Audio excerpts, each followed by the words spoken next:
Isekai fans, buckle up. We're diving into 10 underrated isekai where the main character is absolutely cracked. Not just strong, I'm talking aura farming, problem erasing, god-tier nonsense. If you love power fantasies that still feel fresh, this list is your next binge map. We begin with number 10, and this one sneaks up on you.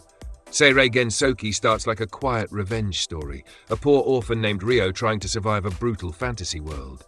But then the twist hits. He remembers his past life from modern Japan, and suddenly his mind becomes a tactical weapon. Ryo isn't loud about his power. He doesn't scream attacks or flex constantly. Instead, he moves through the world like a calm storm, mastering spirit arts, outthinking nobles, and quietly becoming the most dangerous person in the room. The vibe here is smooth but tense. The atmosphere feels mysterious, almost lonely, like Ryo is always one step removed from everyone else. And when he finally decides to throw hands, it's surgical, clean, efficient. Number 9, the world's finest assassin gets reincarnated in another world as an aristocrat. What happens when the deadliest assassin on Earth gets reborn in a fantasy world? Yeah, everybody else is basically in danger. This show wastes zero time establishing dominance. Our main character was literally the best assassin alive before getting betrayed.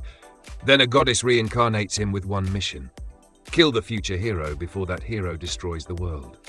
Now here's where things get spicy. Instead of swinging swords like a typical fantasy protagonist, this guy brings modern assassination logic into a medieval world. Strategy, planning, manipulation, precision, every fight feels like a calculated operation instead of random shouting and magic blasts. The vibe is slick and methodical. Watching him plan kills feels like watching a chess grandmaster playing against toddlers. Number 8. She professed herself pupil of the wise man.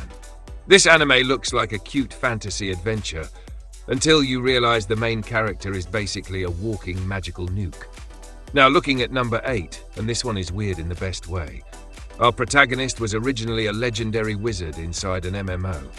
One day he logs in, tweaks his character for fun, and suddenly wakes up inside the game world as that new character, which happens to be a small girl. Yeah. The legendary archmage is now running around looking adorable while secretly possessing terrifying levels of summoning magic. The twist is the contrast. Mira looks harmless, almost soft, but the moment she starts summoning giant spirits or mythical beasts, the entire battlefield turns into chaos.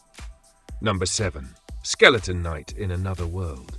Imagine waking up in another world, only to realize you're a full-on skeleton wearing legendary armor.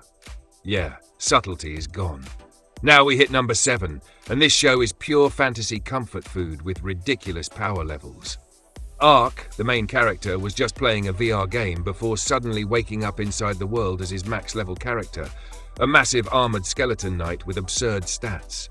So right out the gate, the dude is basically a walking raid boss. But the real charm here isn't just the strength, it's the personality. Ark is surprisingly wholesome.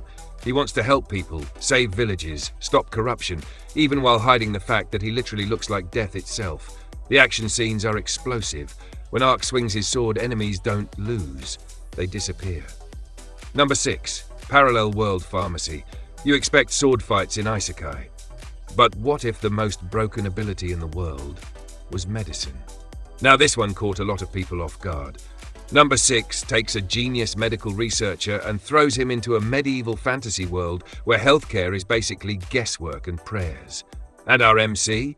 He reincarnates with divine-level pharmaceutical knowledge and actual god-tier chemistry powers, meaning he can literally create medicine out of thin air. The show turns hospitals and disease outbreaks into intense battles. Watching him diagnose illnesses feels like watching a detective solving a life-or-death puzzle.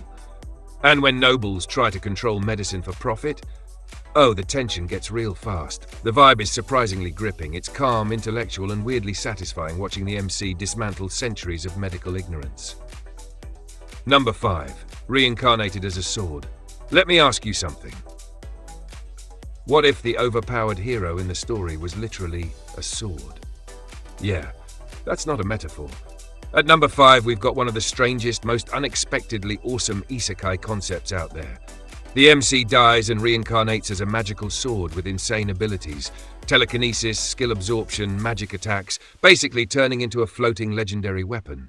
But the real story begins when a young cat girl named Fran picks him up, and suddenly the duo becomes unstoppable. Fran is determined, emotional, and hungry for strength. The sword becomes her mentor, strategist, and power amplifier all in one. Their chemistry is fantastic. It feels like a wholesome father-daughter battle duo leveling up together. Number 4. The Eminence in Shadow. You ever wanted an anime where the main character is so committed to his delusion that reality starts obeying him? Now we're entering god-tier territory. At number 4, we have one of the most entertaining power fantasies of the decade. Sid, the main character, doesn't want to be a hero. He doesn't want fame. His dream is way stranger. He wants to be the mysterious mastermind operating in the shadows, so he pretends there's an evil secret cult, except plot twist, the cult actually exists. And now everything he makes up becomes real. The comedy is insane because Sid thinks he's just role-playing, while everyone else thinks he's a legendary genius controlling global events. Meanwhile, he's casually obliterating enemies with nuclear-level magic. Number 3. The Aristocrat's Otherworldly Adventure, serving gods who go too far. You think getting reincarnated by the gods would be cool, until those gods give you so much power the entire world panics. Now we hit number 3, and this is peak chaotic power fantasy. Our protagonist Cain gets reincarnated as a noble kid and blessed by multiple gods at once. Sounds nice, right? The problem is they gave him ridiculous amounts of power. Magic, combat ability, divine blessings, basically turning him into a walking natural disaster before he even hits puberty. The fun of the show is watching everyone around him slowly realize how terrifyingly strong he is. Teachers panic, nobles panic, knights panic. Cain is just standing there like, wait, was that strong? Number 2. My unique skill makes me OP even at level 1. Level 1 forever. Sounds like the worst possible RPG build, right? Nope, this guy breaks the entire system. Coming in at number 2, we've got one of the strangest power systems in Isekai. The main character gets transported into a dungeon-based world where everything, food, weapons, resources, drops from monsters. But here's the twist. His level is permanently stuck at 1. Normally that would be a death sentence. Except his drop rate ability is completely broken, meaning he gets rare items constantly. So instead of leveling up traditionally, he basically becomes a walking loot generator who stacks absurd gear and abilities. Number 1. Summoned to another world for a second time. Imagine saving a fantasy world once, then getting summoned back years later, like, hey, we need you again. Number 1 is pure comeback energy. The main character already defeated the Demon Lord in the past and became a legendary hero. But after returning to Earth, he gets summoned back to the same world again. And guess what? He's still absurdly strong. Now the entire world remembers him as a myth, while he's casually walking around like it's just another Tuesday. The fun here is the reputation. Every kingdom, knight, and villain reacts like they're witnessing a living legend. If you want a veteran hero casually flexing on an entire world, this is pure power fantasy satisfaction. Alright, anime fans, now I'm curious. Which of these isekai is your sleeper favorite? And did I miss a hidden OP gem that deserves this list? Drop it in the comments. Let's start a war.